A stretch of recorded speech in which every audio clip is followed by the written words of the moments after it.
다시 일어난 박해. 이렇게 협정이 체결되자 르시아는 왕에게로 떠나갔고 유다인들도 집으로 돌아가 농사를 지었다.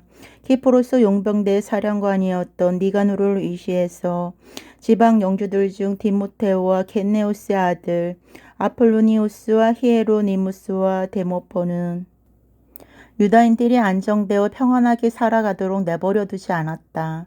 요파 사람들은 다음과 같은 포악무독한 짓을 저질렀다.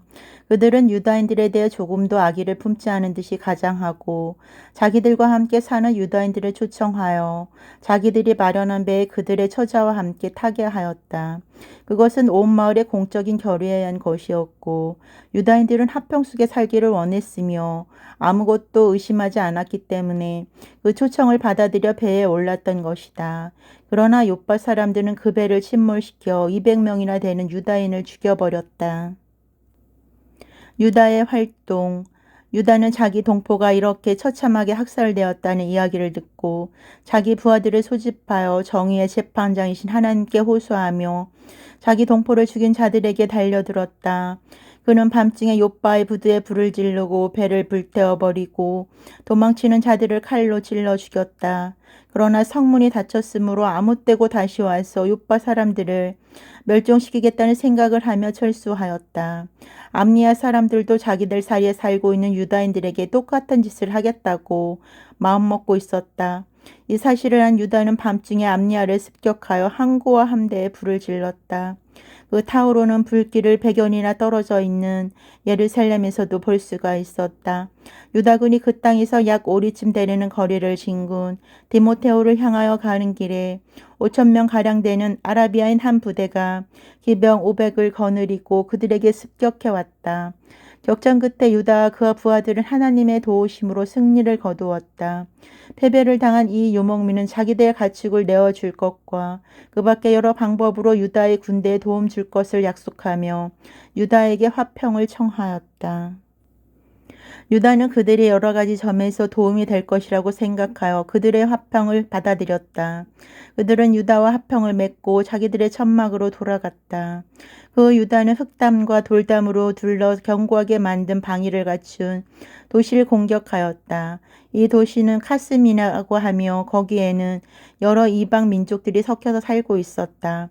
성 안에 살고 있는 사람들은 견고한 성벽과 저장해둔 식량을 믿고 유다와 그 부하들에게 무례막심한 행동을 하고 그들에게 치욕을 주었을 뿐 아니라 모독적인 연사를 서슴지 않고 입에 담을 수 없는 말을 마구 하였다.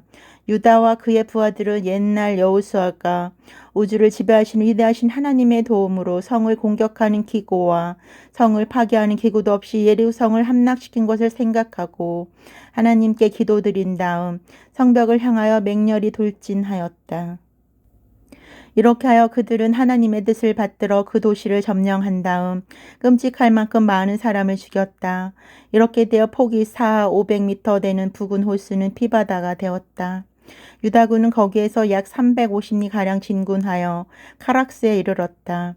거기에는 투비안이라고 불리우는 유다인들이 살고 있었다. 그러나 디모테오는 그곳에서 아무것도 하지 않고 이미 떠난 후였기 때문에 그곳에서 디모테오를 잡으려 했던 그들의 계획은 숲으로 돌아갔다. 그러나 디모테오는 그 부근 어느 곳에 상당히 강력한 수비대를 남겨두고 갔었다.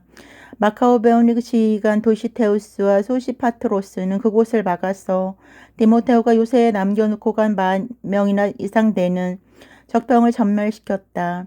그리고 마카오베오는 전군을 여러 부대로 나누어 각 부대에 지휘관을 세우고 보병 12만과 기병 2,500을 가지고 있는 디모테오스를 진격하였다.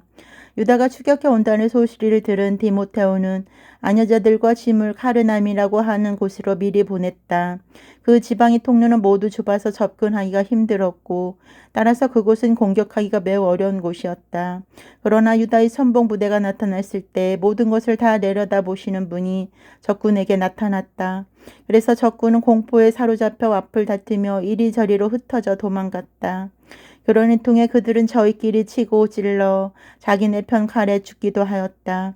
유다는 더욱 용기를 얻고 추격을 계속하여 그 악당들을 칼로 베어서 적군 3만 명 가량을 죽였다. 디모테오 자신은 도시테우스와 소시파트로스의 부하에게 포로가 되었다. 그러나 그는 자기가 죽는 날이면 자기 밑에 붙들다 와 있는 유다인의 많은 부모들과 형제들에게 좋지 못한 일이 있을 것이라고 여러 가지 교묘한 말로 속이면서 살려달라고 애원하였다. 디모테오가 이렇게 여러 가지 말로 유다인 포로들에게 손을 대지 않고 고스란히 넘겨 죽였다고 확약을 했기 때문에 유다군은 자기 형제들을 구할 마음에서 그를 놓아주었다.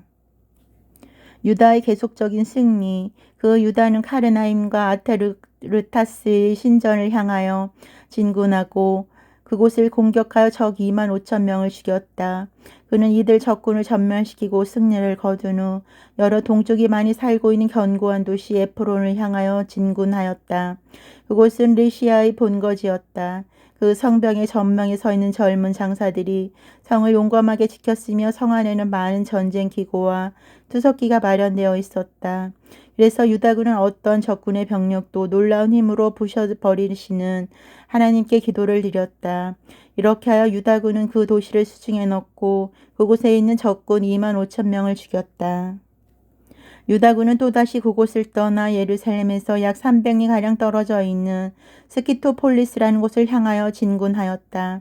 그러나 그곳에 사는 유다인들은 스키토폴리스 사람들의 호의를 입었고 불우할 때 친절한 대우를 받았다는 것을 증언하였다.